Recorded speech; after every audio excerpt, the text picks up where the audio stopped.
Ward with the Steelers. Was there any other Wards? Charlie Ward. Charlie He was a Ward basketball player. He actually plays a Heisman with him, to be honest with you, but the NFL didn't pick him. Charlie Ward won the Heisman. Yeah, that's what I'm saying. The Wards did better in college. And the Sanders, there's a lot of Sanders. Who's the Sanders beside them? I don't know. Huh? Barry Sanders. Yeah. I mean, that's what I was saying. No, I don't know. I'm just actually, I forgot about Barry till you said something. That's good enough. Yeah, that's good enough. That's good enough, all right. Yeah, Barry Sanders, Deion Sanders. Everybody that came out with the Sanders win Hall of Fame. I'm not mad at that. I forgot about Deion. That's why I was asking. Yeah. Well, actually, I called Mace yesterday. He didn't pick the phone up. But he could have actually came and seen because I went to Shedeur and Cam Ward's workout at UNLV yesterday. And I'll tell you right now, there's no wrong answer for either one. We sat there about 2 hours, watched them kids throw, watched them scramble. It was a good work. Thanks, Shedeur, for the invite. I appreciate it. Coach Prom, Bucky, thank you for the invite. Thank you for the invite, Cam. Yeah, I tried to get Mace on the stand. I said, you know what? Answer the phone. You know what? That's crazy. It was last minute. He called me at one afternoon, workout at 2, and I was running around. Actually, I haven't even been back home. That's why I was running around. But B definitely, you know what? B was thinking about you. B said, yo, Tristan would have liked this, man. But anyway, more of the story is... Who's tall out of them both? About the same height. Maybe Shedeur by half an inch, pause. Maybe an inch the most, but they're the same height. But, man, both them kids are sensational. I know it's no defense and nothing else. It was a light workout. They're getting ready for the combine. But, man, it's no wrong answer. But if I have to pick, I'm going with Shedeur as well. Just because of the height. Kind of cool, calm, collective, even though we see that in the football games and everything else. But I'm going with Shedeur to answer the question, but you can't go wrong with either one of them. Do you think that it matters in terms of the team that is drafting? Like a team like New York, for example, where the media attention is insane. The scrutiny is insane. And I feel like Shedeur has such a great presence. Obviously, he's been groomed, for this for a long time to take that level of scrutiny and be under those big lights. Does that matter at all to you? Absolutely, that matters when you're in New York. And I think Shedeur is ready for that, but I think Cam Ward is ready for that too. You know what's so dope about what I watched yesterday is that these two are really friends. They friends like me and Murray. These niggas talk shit to each other the whole time. They have a blog too. You could probably go see their blog. I don't know if it's Shedeur's blog or Cam Ward's blog, but the whole time these two were talking shit to each other, big time shit. But you could tell they was friends. But it was real shit. They was they bet 10,000, let's go this way. They say, man, son, Cam Ward said, man, fuck out, they bet 20. Something about some money. Shedeur said, I spent 60 in the last 2 days. Money ain't never been nothing to me. So stop acting crazy. That's that. He said, yeah, because you got to bring swag and bring football. That's what Cam told Shedeur. I don't need all that. I bring football to the table. Shedeur said, I bring all of it. All the stories, so after hearing both of them, they're doing this for hours of change, going back and forth, scrambling, throwing accurate passes, etc. So when I'm listening to this, so both them niggas pretty tough. Yeah. They both pretty tough. But I think Shedeur's groomed for it, though, after seeing... I've seen Cam play on TV. I never met him until yesterday, but just seeing his attitude yesterday, I think he'll be prepared for it as well. But you're right, Tris. It doesn't matter what team they're going to. We know everybody in the top 4, 5, 6 picks are not going to good teams. And then us as fans, not us per se on this panel right here, fans want the world tomorrow. So if they don't do good, they're going to get scrutinized anyway. It is what it is. But to answer the question, I think they're both prepared. Louis Riddick was sort of stumping for Cam Ward yesterday on ESPN. Louis Riddick, big friends with Deion. There's some rumors that the reason that Louis Riddick is stumping or sort of promoting Cam Ward over Shedeur in terms of taking him is the rumors is maybe Deion doesn't want Shedeur to go to one of the top 3 teams and he would prefer him to fall. What do you think about that concept, Mace? Do you think that there's a right spot for Shedeur? Definitely. I think when it comes down to great talent, a lot of your career depends on what team you go to and what's the mindset of that organization. Because sometimes you could be a landmark talent and end up with people that don't really get winning, are not really groomed for winning, and definitely don't want to do the things necessary to win. I think Shador definitely has a different career if he lands in Vegas than if he lands in New York. I think in New York he'll do just fine, but I think in Vegas he'll do even better. I think the quarterback that lands in Vegas is going to do better than the quarterback that lands in New York. Because of Tom Brady? Because of Tom Brady? Yes, that's part of it. So what do you think, Cam? Like, do you think there's a right place for Shador to go? I have no idea what they have left. How do you come back from something like that? Not had twice. Where's your head at? Where's your energy levels at? It tells you there's nothing left.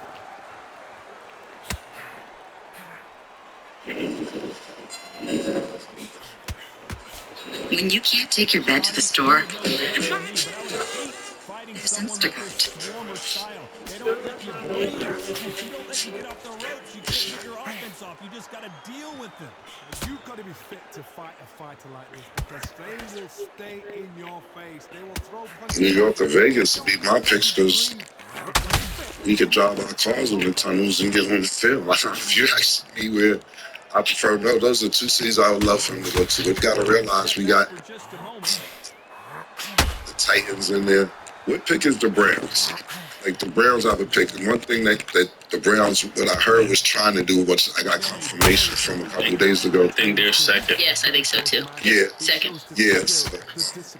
What somebody was trying to do was trying to trade for Myles Garrett, but the Browns made it clear that they're not trading for Myles Garrett. So right now, we sit here and say New York, we sit here and say Vegas, and you have Tennessee and Cleveland for both of them. Now, do they need quarterbacks? Yes. Yeah, you know what I'm saying? So when we all think in these major cities for Cam and Shador, when it may not be what we think it'll be. So we'll find out. I really, really, really want to hear you guys' perspective on this topic because my Dallas Cowboys are in the news again. And they're fucking up. They just continue to talk and make themselves look worse. Multiple Dallas players came out and said that they are very close to being the Eagles. Dak Prescott said very close. Micah Parsons said that the game against the Eagles, only 5 plays separated the game, really. But my Dallas Cowboys lost 41-7 in that game, so that was crazy. And then today, Emmanuel Acho came out and said that the Cowboys are just one Eagles offseason away from becoming a Super Bowl contender. Mace, is this the most delusional franchise in all of the NFL? Yeah, you took the words right out of my brain, Pharrell. The Cowboys have to be the most delusional. And it's not just 1 year, it's every single year, time after time. It's not like they get a player and then they get delusional. They're delusional whether they have the right, we call it unqualified confidence. It's like an ugly girl that thinks she could bag this guy, and it's like, why do you think that? He's not gonna like you. This is personality. Cowboys. Yeah, her personality is so fire that he's gonna look past everything wrong. That's how the Cowboys come across. It just makes no sense. It seemed like year after year, and the worse they get, the more delusional they get. I like the way Michael Irvin jumped off that train. Are you ready to jump off that train? I mean, I've been off. I just don't have any. You can't leave the fan base. You can't just go. That's worse than suffering. That's like what a real fan is. You suffer in and out. I don't think this team will ever do anything until Jerry Jones dies or sells the team. Sorry, it's morbid, but that's what it is. The delusion starts from Jerry and trickles all the way down to fans. I'm a cynical bitch, so I'm never gonna believe the BS that's coming out of their mouth, especially when their actions don't match up with what they say. Especially they said, we're going all in all season. And they didn't want to pay Derrick Henry, and they picked up Ezekiel Elliott off the street when we knew he was washed. Let's talk about Holmes in that last round. You're the second correspondent on this show that said Jerry Jones got to die before it does well. I don't wish that on you, Jeff. I don't wish it. Yeah, I dig it. But don't sugarcoat it for me. They said what you said. Stand on it. I ain't mad at what you said. I'm just not throwing death on the franchise, but you're not the first Arabia said that. She actually said it to Mike Irvin. That was even crazy. Yeah, it's it's ridiculous. Yeah, the mental state of the Cowboys. It's ridiculous. It's ridiculous, and I'm not going to sit here and go and jump up and cry and say what the fuck is wrong with them and they're crazy and this, that, and the third. Because the problem is this: it isn't just the Cowboys, it isn't just Jerry Jones, it isn't just the players. The fans believe it.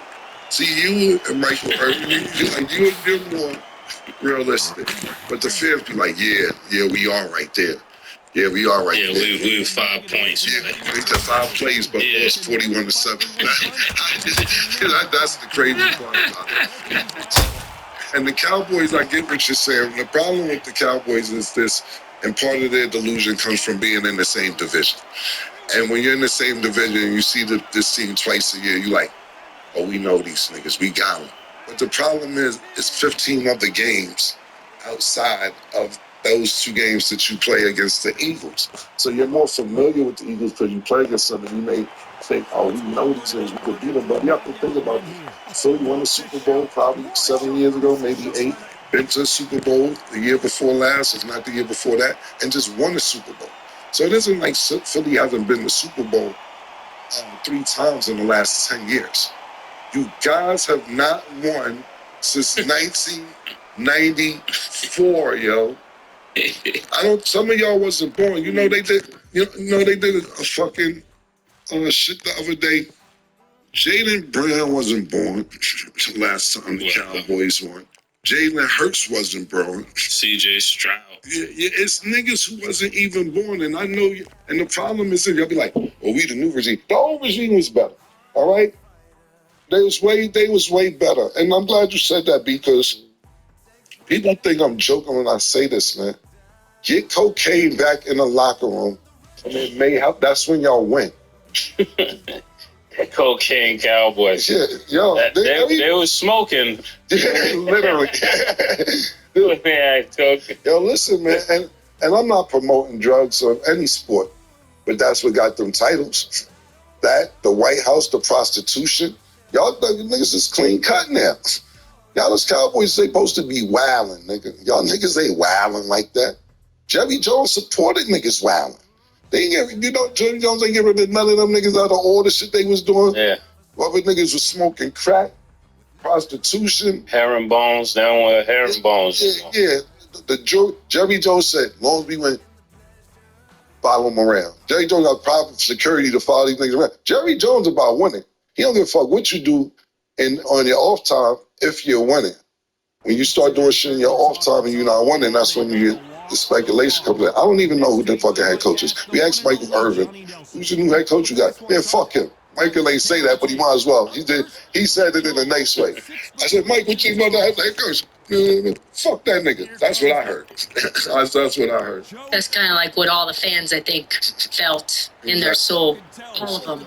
And so I'm saying this, I get how you feel, Dallas Cowboys and Dallas Cowboy fans, but you feel like this because you're playing against somebody in your division and you're familiar with the team. And in your brain, some type of way, y'all was 5 plays away from beating them niggas when you lost by 34 points, which is crazy.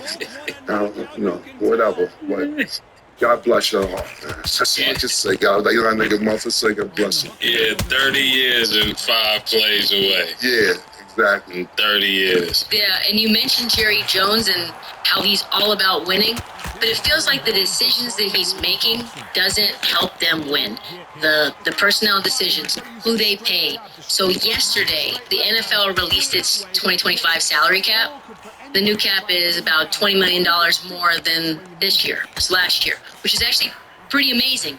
But I was looking at this list, the top 5 cap hit players in the NFL. Dak, right?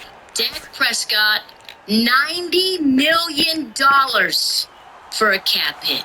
That's by far the most in the NFL. $17 million from Deshaun Watson.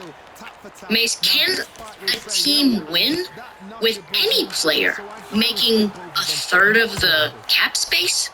I need gas money, but I don't get paid till next week. What should I do? Don't even use it. You're gonna have to get paid early. Get up to $100 a day with no interest or credit check. Download Own It.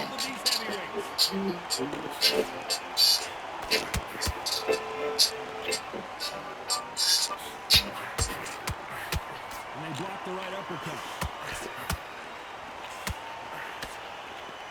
Hey, I'm Michael. I work in the Everglades as a guide and a scientist, and I use TurboTax. It's a very simple process. Like, I really don't have to do that much, even with 2 jobs. It's just like provide my forms, one and done. I did have to do a phone call, but it was very simple. Like I said, much like a walk. Yeah, teams can't. There are a team. There are a few select, very select few, probably like 2 or 3, 1 or 2 that could win that way. But Dallas is not the team to be giving $90 million to Dak Prescott. They got so many other things they got to answer. You know, did they just pay CeeDee Lamb? Yes. They got to make sure CeeDee Lamb get paid. Okay, so CeeDee Lamb is paid.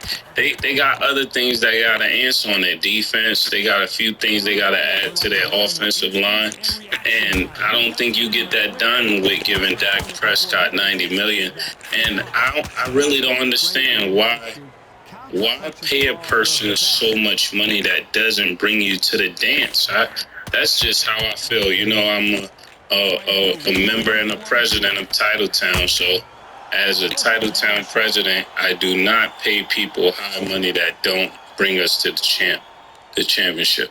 Even if it's just the NFC. If you can't get us to the NFC, why are we giving you $90 million? Yeah, it's crazy. Derek Carr is at $51 million. Matt Stafford, $49 million.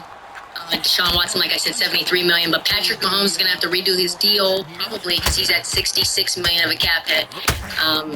You wouldn't pay Dak not $30 more million than Pat. It's crazy. Even with the bad Super Bowl performance, there's no way Dak deserved $30 more million than Patrick. Just a bad contract all around. What do you think, Cam? But this is Jerry Jones. He pays his players. Yeah, but at the same time, you know, it gets to this point where you sit there and say, I remember this whole shit playing out. Nigga not gonna pay Dak, gotta pay Dak. You're not paying Dak. She was lingering. Then the contract, his last year, the contract was like, oh, you're not gonna pay Dak? You gotta pay Dak. You're not gonna pay Dak. Then when he pays Dak, and Dak ain't performing, then next year, $90 million hit on the salary cap comes in. Niggas like, Dak ain't worth it. Y'all was all over him in Dallas to pay the nigga. You was harassing the nigga to pay the nigga. I remember it like last night. Yo, you not gonna pay Dak? Whatever quarterback can you get? You gotta pay the nigga. And the salary going up, and you gotta pay Dak. Pay Dak, and pay Dak. A few years ago, gotta pay Ezekiel Elliott. Gotta pay Ezekiel Elliott. Hey, I see nigga pay Ezekiel Elliott. He's up in Salvation Army shit for something else. He pays it. The fans and the analysts and everybody else go crazy saying that he has to pay these people. He waits till the very, very last minute. Be like, fuck it, we gotta talk about it. We don't have other choice, not anybody else available. Salary cap's going up, et cetera, et cetera. Now niggas is like, Jerry gotta stop paying niggas. I think he got the bonus clause because even Snoop Dogg says, Snoop, fellow member of the show, he said, you got to pay that. I think that put a few million on it. Yeah, but that's what I'm saying. And it's football, but I'm just saying. Niggas got to pay the Jerry Jones number. Dak was going into that year when his contract was up, and he was like, Jerry's going to be stuck. Because if he doesn't pay Dak, what's he going to do? Who does he have? They start going down niggas on the roster. Leonard, Fitz, Albert, niggas you don't even know who the fuck they is and all type of shit. So I get it. I know that this is a lot of money. I know that it's a hard hit on the salary cap. But y'all ask for this. As the fans, as the analysts, not the show, what are you going to do? You're going to pay him. Then when he pays it, it's wow. can't win for losing, bro.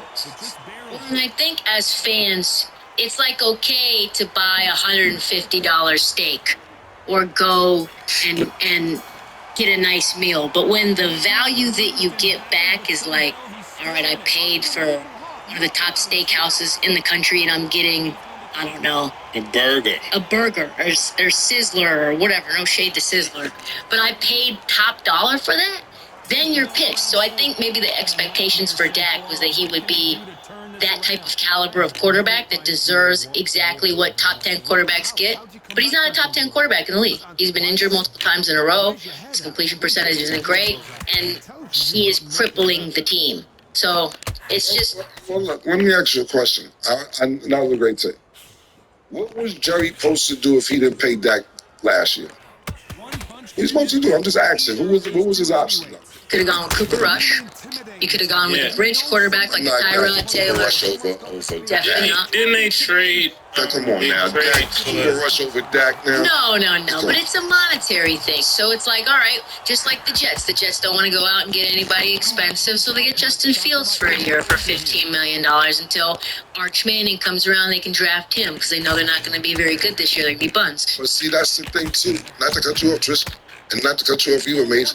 We're going off water coulda maybe, because now you sit there and get Justin Fields for a year, and then Archie Manning does great in Texas, and then Justin Fields doesn't do as bad as you think he does, and now the Jets at the number 6 pick or number 7 pick, and they don't get Archie Manning, but that was your whole plan, and you can't look obviously tank. These are all big risks you're talking about, and I get it. I understand what you're saying.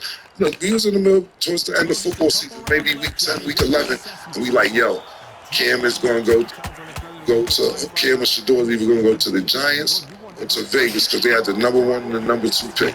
And niggas want to start winning. Antonio Pierce, and I'm like, nah, fuck that. We ain't tanking.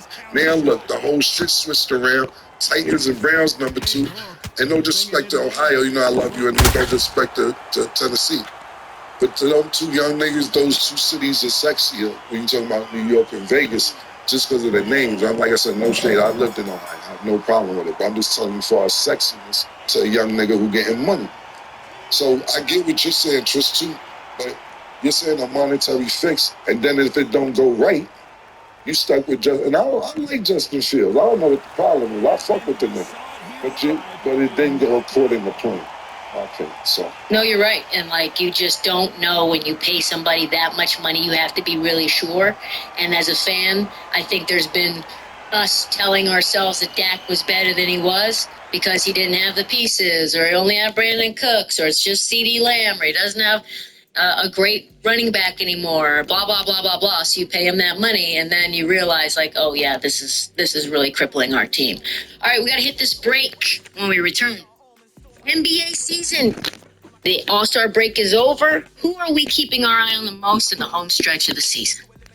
Too many subscriptions? You need Rocket Money. Rocket Money helps you see all your subscriptions in one place, making it easy to cancel the ones you don't need. With Rocket Money, you can save hundreds of dollars a year by cutting out unwanted subscriptions. Plus, the app tracks your spending and helps you stay on budget. No more wasting hours trying to cut down hidden fees or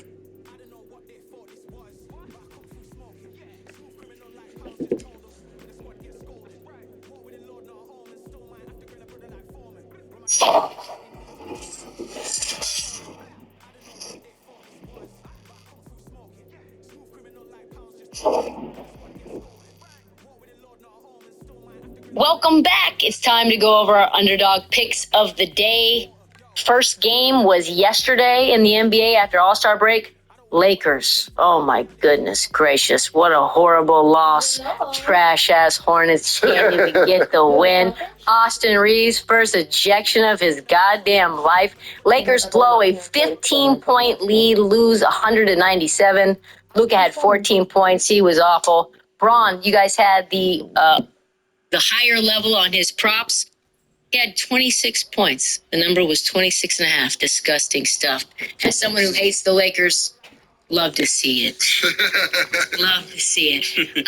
But You hate the Lakers? hate the Lakers. Oh, man. And this shit was 26 and a half. He came in under. Let's talk about the games tonight. Kevin Durant had a busy All-Star weekend, lots of interviews. He plays the Spurs tonight. He had 37 and 34 headed into the break. Underdog has his points at 26 and a half. We should go higher or lower, Mace? Higher, definitely. He definitely going to show up for this kid. Yeah, he's got a lot of motivation, a lot of things in the news. What do you think? I was just about to say that the motivation niggas playing with his name right now. Yeah, niggas talking about they going to trade you. Yeah, they and all playing that. with KD's name right now. And actually, like I said, I spoke to KD. We was actually at the Colorado game together before the season started. He said he's going to go off. I think the injury early in the season hindered what he was planning to do this season because he said he was going to go the fuck off this season. But I think niggas playing with this nigga name during the last, right before the trade deadline during All-Star weekend, he going to come back with vengeance and go high. Yeah, I think he's going to go crazy the rest of the season. Cam, you also called the De'Aaron Fox trade. Good on you. The move from Sacramento has not been great for him in terms of his production. Underdog hits his number at 26 and a half against the Suns tonight. He hasn't hit that in 12 of the last 14 games. Are you going higher or lower on him? Pause. Awesome.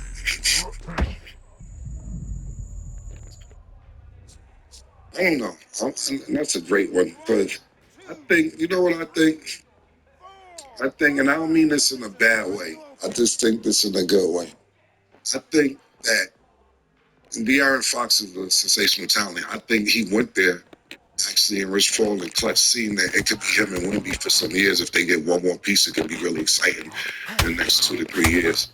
But the reason I'm going to go lower is because it makes something what you think about Yeah, this. that's a good pick.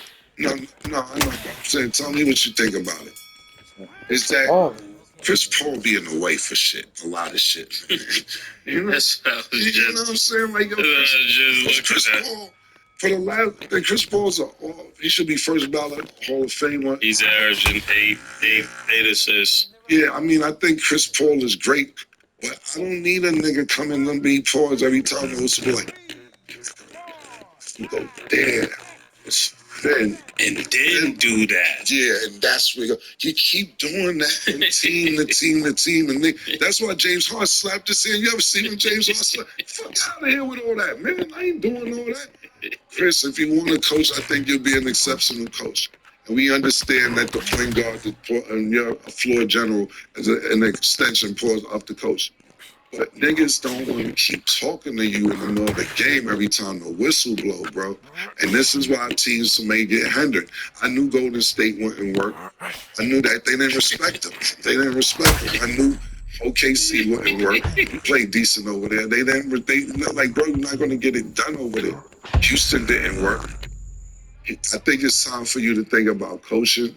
I think that you had a great career, but you're hindering the young niggas.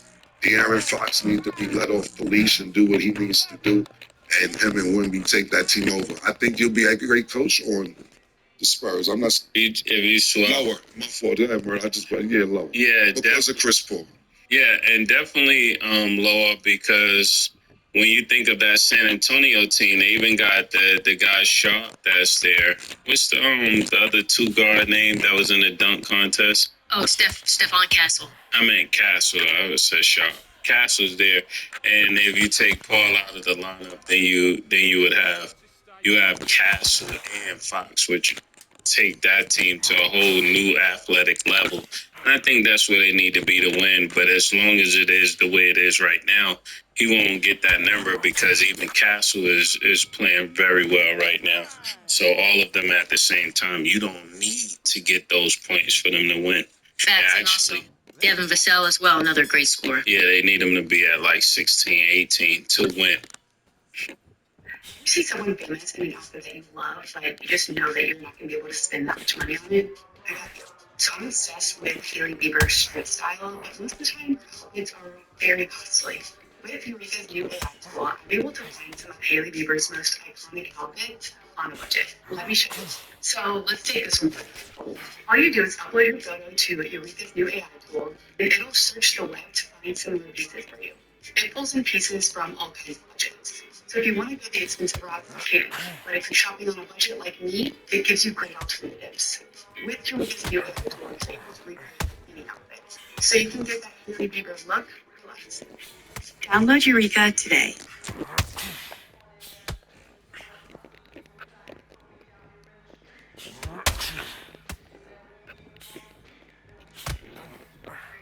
You stick with reading? Well, Speechify makes it easy to learn on the fly. I do a lot of reading for my job. Emails, contracts, PDFs. To stay focused, I use a free Google Chrome extension called Speechify. It's like the voice of the internet. You get a play button everywhere. So if I click play on email, it reads. If I click play on PDF, it reads. If I have physical books, I take a picture, it reads. Speechify can read to you in the highest quality digital voices available anywhere. So let's say you have to read an incredibly long email from your boss that you have to finish before the big meeting starts in 10 minutes. Or you're training for an exam the night before and can't bear to keep your eyes open to read one more textbook chapter. Or you're reviewing a dense legal document that could change your life forever. Or you're proofreading your thesis one last time before you submit it to make sure there aren't any errors. No matter what you have to read, we could all use a second pair of eyes to help us retain information and put our best foot forward. Enter Speechify, a reading assistant powered by Well, NBA started back up last night. All-Star break is officially over. We have 35 games left in the season. This is where teams really make a playoff push. They show what they are. Are they contenders? Mace, as you're looking at the NBA landscape, what team are you keeping your eye on the most to see really where they're at? There's two teams, and they're both in the southwest that I'm looking at. Matter of fact, all four of these teams: Memphis, Houston, Dallas, and San Antonio. Because these are the teams that could mess up the West as we know it. I know a lot of people, the first thing come to their mind is what Denver is doing or what OKC is doing. But these last four teams that I named are the teams that could do something about that. Definitely Memphis. I think Memphis is one of those teams that nobody wants to see. With the resurgence of Edie. He takes that team to a different place. Is the piece that they've been missing. If they ever get a 3, they're a championship team. If they get a 3, they're a championship team. Because right now they have everything else. So that's the team I'm looking at the most. I'm not really concerned about Dallas, because without AD, I don't think they go anywhere. And I would love to see that team with AD, but if AD doesn't show up, I don't see them going anywhere. But Houston is my second team. The second team that I'm looking at to make a difference in the West. I don't think the Houston team is going to allow the West to be as is. Yeah, every now and again you get a team that's disruptive. Yeah, I know that's who y'all want to win, but we're not letting them win. I think Houston has that kind of ability. So I would say Houston and Memphis. What do you think, Cam? What team are you paying attention the most to now after the All-Star break? It's a plethora of teams. I think that the 5th seed, probably not the 5th seed, the 6th seed through the 11th seed in the West, that we have to pay attention to that.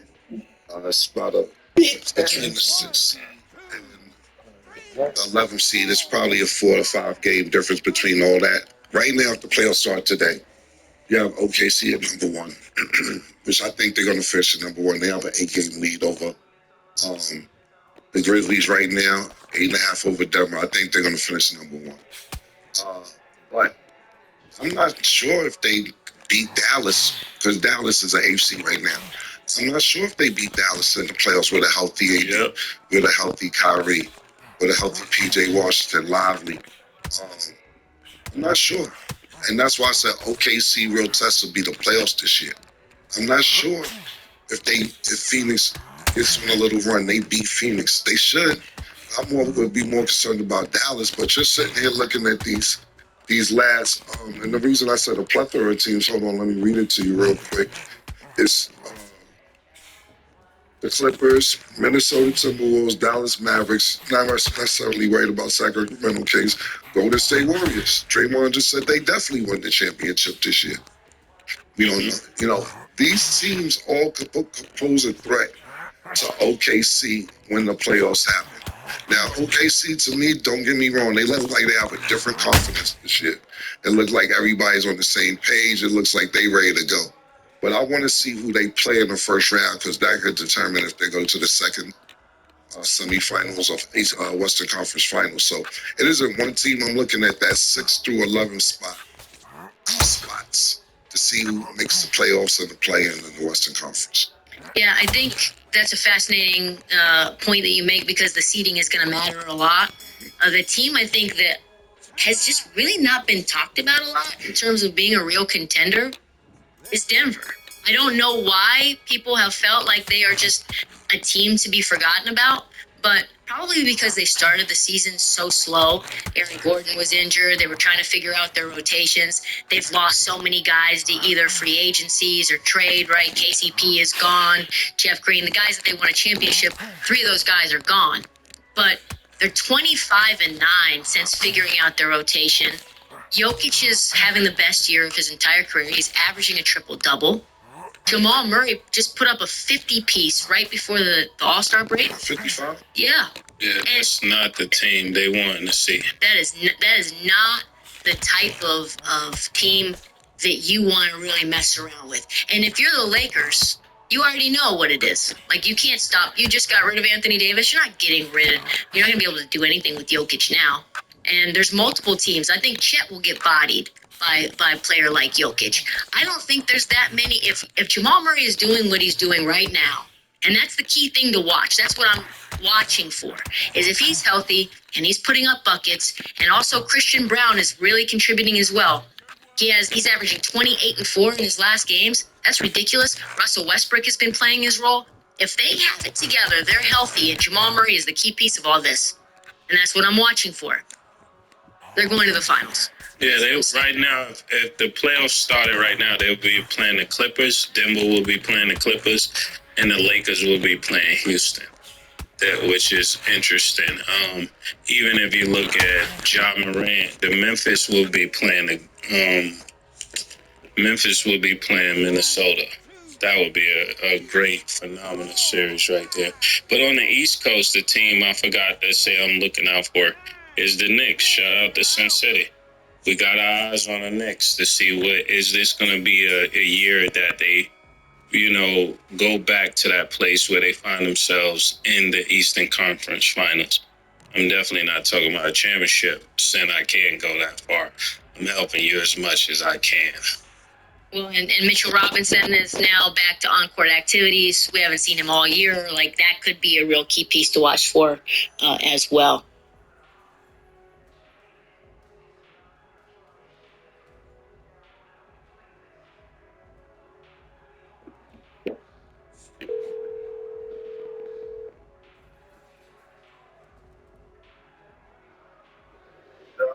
What's good, bro? Chilling, bro. You gone? Hey, y'all went to Houston? Yeah, I'm not, bro. Bro, I just found the cheesiest fight on planet Earth. It's Frank Bruno, bro, in heavyweight, bro.